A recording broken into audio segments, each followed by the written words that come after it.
नमस्कार दोस्तों, आपके अपने चैनल अपना देश में आप सभी का हार्दिक स्वागत है। दोस्तों, हरियाली तीज यानी कि श्रावणी तीज, जिसे छोटी तीज के नाम से भी जानते हैं। दोस्तों, सावन के शुक्ल पक्ष में आने वाली ये तीज बहुत ही खास होती है। इसे सिंधारे के रूप में भी मनाया जाता है। सिंधारा यानी कि जिसमें कन्या का लाड़चाव किया जाता है, उससे शगुन का सामान दिया जाता है। जब लड़की का पहला सिंधारा आता है शादी के बाद, तब वह सबसे पहले तो ये होता है कि बहुत सी जगह तो होती है कि लड़की जो है वो अपने मायके आती है और ससुराल से उसके लिए सिंधारे का सामान आता है। सिंधारा यानी कि श्रृंगार की वस्तुएं उसमें होती है। हरी साड़ी, हरी चूड़ियाँ, इसके साथ ही सुहाग के सामान में मेहंदी और बिछिया जो है वो जरूर से होती है। और उन्हीं चीज़ों को कन्या को उस दिन पहनना होता है। और अगर शादी के बाद में, मतलब बाकी के आगे के साल में जो है, कन्या के मैके से यही सारा सामान उसकी माता जो है वो भेजती है। लेकिन दोस्तों, ये प्रथा बहुत ही प्यारी और सुकून भरी होती है। इसमें जो है कन्या का मन बहुत ही हर्ष और उल्लास से भरा रहता है। बड़े ही जतन से जो है सास और माँ के द्वारा सिंधारे पर लाड़-चाव किया जाता है और कन्याएं इस दिन जो है व्रत और उपवास करती है और साथ ही भगवान भोलेनाथ और माता पार्वती की पूजा की जाती है। दोस्तों, आज इस वीडियो में हम जानेंगे हरियाली तीज से जुड़े एक बहुत ही अचूक सा उपाय।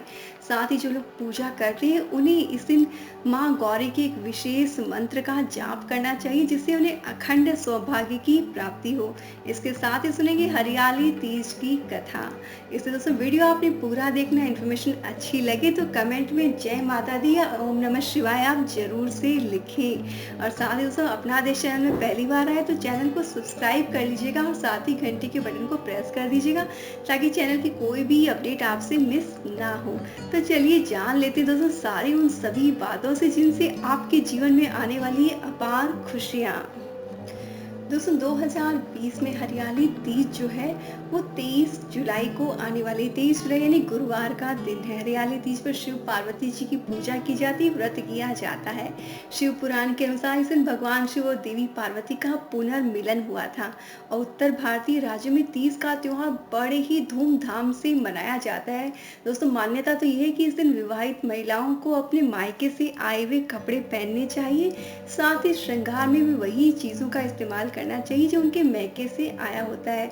और अच्छे वर की कामना के लिए यहाँ तक कि कंवारी कन्याएं भी ये व्रत करती हैं। दोस्तों, हरियाली तीज से जुड़ी बहुत सारी खास परंपराएं हैं। हरियाली तीज में नई जो विवाहित लड़कियां होती है उनके लिए बहुत ज्यादा खास होती है। लड़कियां अपनी पहली तीज पर मायके आती है और इसे नवविवाहित महिलाओं को ससुराल की तरफ से आभूषण है, गहने, श्रृंगार का सामान हुआ, मेहंदी हुआ, बिछिया और मिठाई इत्यादि जो सास की तरफ से भेजी जाती है। और महिलाएं अपने हाथों में मेहंदी जो बहुत जरूर से लगाती है। दोस्तों, इस दिन को जो है मेहंदी लगाना बहुत ही जरूरी और शगुन माना जाता है। तीज के एक दिन पहले ही आपने अपने हाथों पे मेहंदी जो है वो लगा लेनी चाहिए। साथ ही इस दिन हरे रंग के कपड़े पहनने चाहिए और झूला जो जरूर से झूलना चाहिए।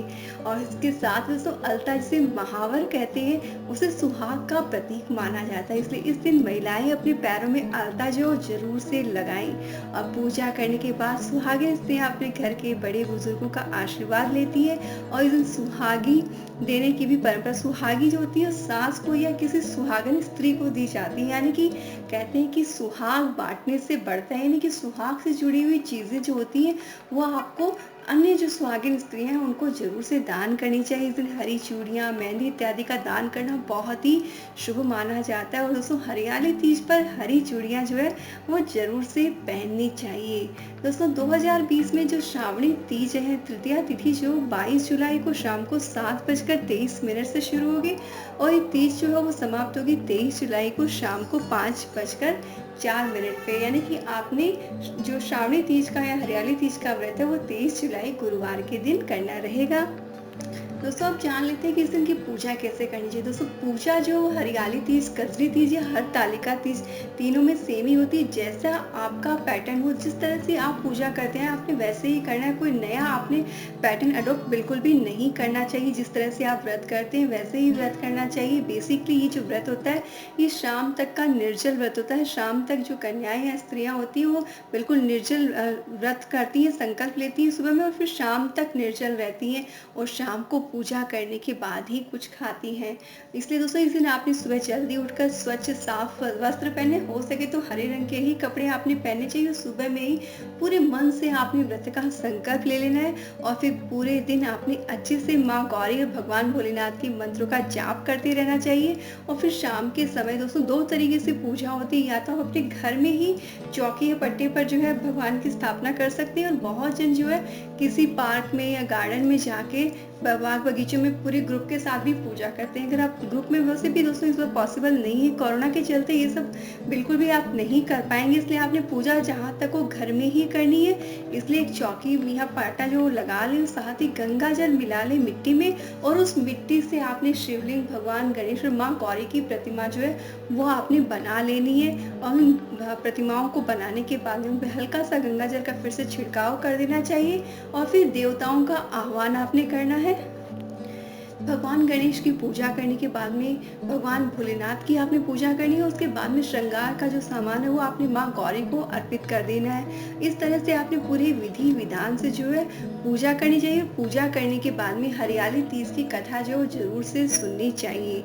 अब दोस्तों मैं आपको बताने वाली हूँ पार्वती माता से सौभाग्य मंत्र जो आपने किस तरह से बोलना है। दोस्तों इस मंत्र को बोलने से अखंड सौभाग्य की प्राप्ति होती है, इसलिए दोस्तों आपने इस मंत्र को जरूर से बोलना और इस इन्फॉर्मेशन को आपने अधिक से अधिक शेयर करना है। तो जान लेते दोस्तों मंत्र क्या है। हे गौरी शंकरा अर्धांगी यथा त्वं शंकर प्रिया तथा माम कुरु कल्याणी कांत कांता सुदुर्लभाम। दोस्तों ये मंत्र बहुत ही सिंपल सा है, आसानी से इसको देखकर बोल सकते हैं। दोस्तों इस मंत्र का जाप कम से कम 7 से 11 बार आपने जरूर से करना, अगर हो सके तो आप 108 बार भी इस मंत्र को कर सकते हैं। दोस्तों इस मंत्र का जाप जो है तृतीया तिथि के दिन करने से अखंड सौभाग्य का आशीर्वाद प्राप्त होता है। इस मंत्र के साथ ही दोस्तों मैं आपके साथ शेयर करूँ एक बहुत ही अचूक सा उपाय, वो आपने जरूर से कर लेना है। मंत्र क्या है मेहंदी जो होती है उसकी करना क्या है होती है, इसको लगाने से मन और दिमाग जो ठंडा होता है, इसके साथ ही कई तरह के मानसिक विकार है वो भी दूर होते हैं। इसके साथ दोस्तों सुहाग की निशानी मानी जाती है मेहंदी को, इसलिए दोस्तों आपने भी इस तेज के ऊपर ये मेहंदी का उपाय जरूर से कर लेना है। उपाय बहुत ही सिंपल है। आपने करना क्या, आपने मेहंदी लेनी है।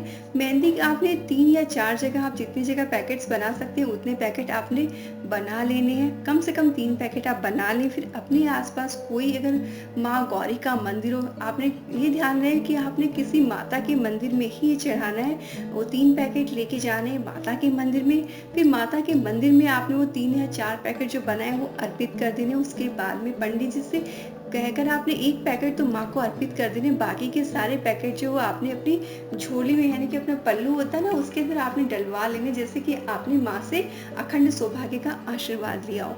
इस तरह से आपने वो पैकेट ले लें। उसके बाद में आपके आस पड़ोस में जो भी कोई सौभाग्यशालिनी स्त्री हो, उन स्त्री को के झोले में भी आपने वो पैकेट जो है वो डाल देने हैं। और डाल देने के बाद में उनसे भी आपने विनती करनी है कि वो 1 पैकेट रखे, बाकी के पैकेट जो है उनको दे दे। इस तरह से आपने करते हुए लास्ट में 1 पैकेट अपने पास में रख लेना। दोस्तों इस तरह से सौभाग्य से सौभाग्य की वृद्धि होती है, आशीर्वाद मिलता है। इस तरह की जो मेहंदी होती है दोस्तों, इससे जीवन में बहुत ज्यादा खुशियां आती है, और सुहाग की जो वस्तुएं होती है उनको बांटने से दोस्तों अखंड सौभाग्य की प्राप्ति होती है। इसलिए आप उपाय जरूर से करें।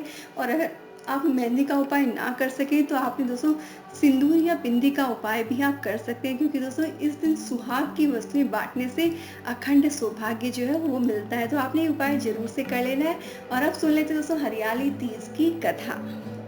हरियाली तीज के दिन हरियाली तीज की जो कथा वो जरूर से सुननी चाहिए, क्योंकि माता पार्वती ने सैकड़ों वर्षों की साधना के बाद में भगवान भोलेनाथ की प्राप्ति की। और ये भी कहा जाता है कि माता पार्वती ने भगवान शिव को पति रूप में पाने के लिए 107 बार जन्म लिया, और फिर माता को पति रूप में शिव जी प्राप्त न हो सके तो 108वीं बार माता पार्वती ने फिर जन्म लिया। तब श्रावण मास की शुक्ल पक्ष की तृतीया को उन्होंने व्रत किया ताकि भोलेनाथ को अपने पति के रूप में प्राप्त कर सके।